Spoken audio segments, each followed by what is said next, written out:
Жалпы 8 доллар шықты. 23.850 кеттік. Достар, бұл ең арзан дүкен, сол естеріңде болсын. Немен бастаймыз? Бірінші қызанақ бізде. Кеттік. Қымбат емес. Арзандауы болды. Авокадоның да кішкене арзандауы болды. 4 долларлығы болды. Жалпы алма 1,5 теңге. Нан. Осында ең арзан нан жасайды, әдейі келіп қызықтырып басқа заттар сатып алсын деп. Жалпы нан қымбатырақ. Жүгері. Тауықтың да кішкене арзандауы бар, бірақ халал болғандықтан мынаны кішкене қымбатырақ болса да осыны аламыз.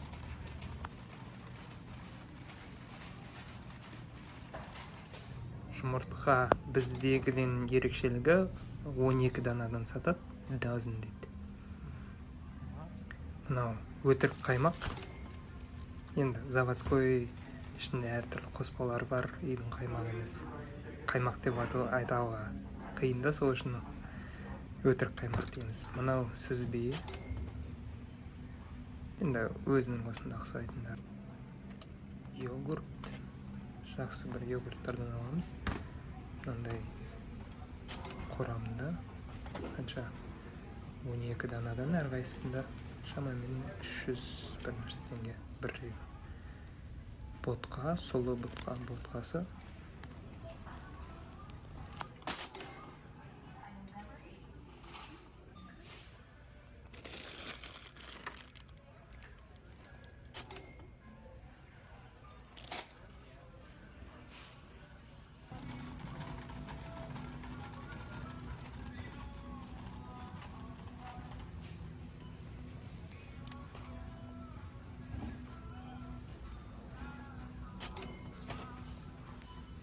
Осымен менің тізімім аяқталды.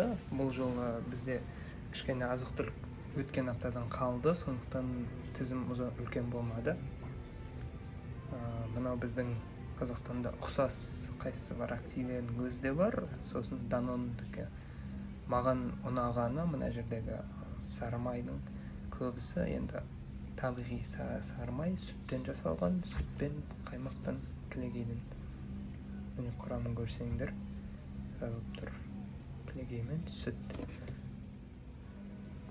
Әрине басқалары да бар. Мынау да жақсы біреуі. Мынау тұздалған біреуі. Басқалар да бар. Әлгі маргарин дегендері. Бізде де көп қой. Аттарын айтпай қойын. Бірақ май қазір табиғи май табу қиын Қазақстанда. Мынандай ірімшіктер 400 граммы 6 доллар. 2100 теңге шығама. Бұл айта кетейін, айтпақшы, осы No Name деген осы дүкеннің өзінің бренді. Сондықтан бұл ең арзан варианттар. Мысалы, мынау PC деген, PC Optimum Presence Choice деген, ол да өзінің кішкене жоғарырақ сатыдағы бренді, осы дүкендер желісінің. Егер басқаларын алсақ, мынау мысалы жекеменшік private label дейді,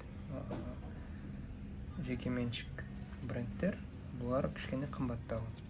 Міне, мысалы 7-8 доллар шамасымен.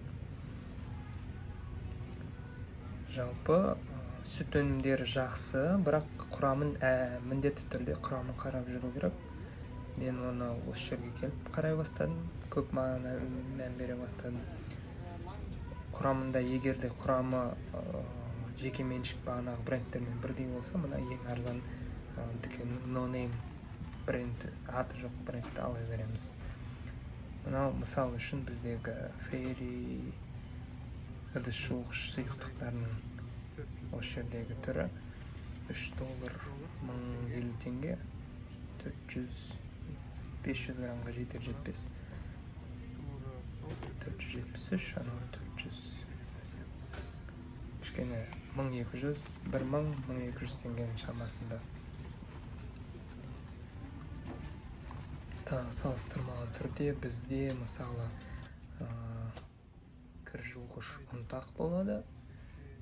Тайт қой біздегі барлар, шамамен 8.000 теңге.